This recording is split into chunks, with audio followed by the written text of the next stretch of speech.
నమస్తే welcome to Vikram TV. ఇక మొత్తానికైతే అమెరికా అధ్యక్ష పదవి కోసం మరోసారి ఎన్నికల సమయం దగ్గర పడింది। ఈ సంవత్సరం నవంబర్లో జరగవలసిన ఈ ఎన్నికలకు ఇప్పటి నుంచే ప్రణాళికలు సిద్ధం చేసుకుంటున్నారు। ఇక ఈ నేపథ్యంలోనే రిపబ్లికన్ పార్టీ తరపున డొనాల్డ్ ట్రంప్, డెమోక్రటిక్ పార్టీ తరపున అధ్యక్షుడు జో బైడెన్లు పోటీ పడుతున్నారు। అయితే ట్రంప్ తన రన్నింగ్ మేట్గా ఎవరిని ఎంపిక చేస్తారనే దానిపై కొన్ని నెలలుగా చర్చలైతే జరుగుతున్నాయి। మధ్యలో పలువురు ప్రముఖుల పేర్లు తెరపైకి వచ్చినా అదంతా ప్రచారంగానే తేలింది। ఈ నేపథ్యంలో ట్రంప్ ఆ సస్పెన్స్ కు తెరదించారు। ఓహియో సెనేటర్ తనకు గట్టి మద్దతుదారుడైన 39 ఏళ్ల జేడీ వాన్సన్ ను 2024 ఎన్నికలకు తన రన్నింగ్ మేట్ గా ప్రకటించారు।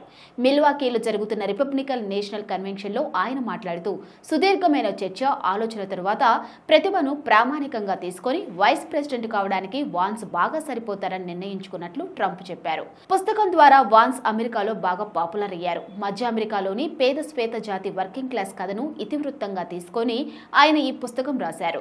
2016లో డొనాల్డ్ ట్రంప్ అమెరికా అధ్యక్ష ఎన్నికల బరిలో దిగినప్పుడు ఆయన విజయం కోసం వాన్స్ తీవ్రంగా శ్రమించారు। తొలినాళ్లలో ట్రంప్ ను తీవ్రంగా విమర్శించిన తరువాత ఆయనకు దగ్గరయ్యారు వాన్స్। ముఖ్యంగా వాణిజ్యం, వలసలు, ఫారిన్ అఫైర్స్ పై ట్రంప్ విధానాలను జేడీ వాన్స్ ప్రశంసించారు। ఇప్పుడు అమెరికా ఫస్ట్ నినాదాన్ని సమర్థించే యువతరం సాంప్రదాయవాదులకు సలహాదారు, మద్దతుదారుగాను ఆయన మారారు। రానున్న ఎన్నికల్లో కనుక వాన్స్ గెలిస్తే అమెరికా చరిత్రలో 3వ అతిపిన్న వయస్కుడైన ఉపాధ్యక్షుడు అవుతారు। ఇక 1857లో జాన్ బ్రెకెన్రిడ్జ్ 36 ఏళ్ల వయసులోనే ఉపాధ్యక్షుడయ్యారు। 1953లో రిచర్డ్ నిక్సన్ 40 సంవత్సరాల 11 రోజుల వయసులో వైస్ ప్రెసిడెంట్ గా విజయం సాధించారు। యుఎస్ మెరైన్ కార్పొరేట్ల సేవ, ఓహియో స్టేట్ యూనివర్సిటీ నుంచి గ్రాడ్యుయేషన్, యేల్ స్కూల్లో జేడీ వాన్స్ గ్రాడ్యుయేషన్ పూర్తి చేశారు।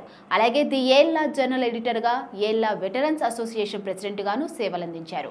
డొనాల్డ్ ట్రంప్ కుమారుడు జూనియర్ ట్రంప్ కు వాన్స్ అత్యంత సన్నిహితుడు।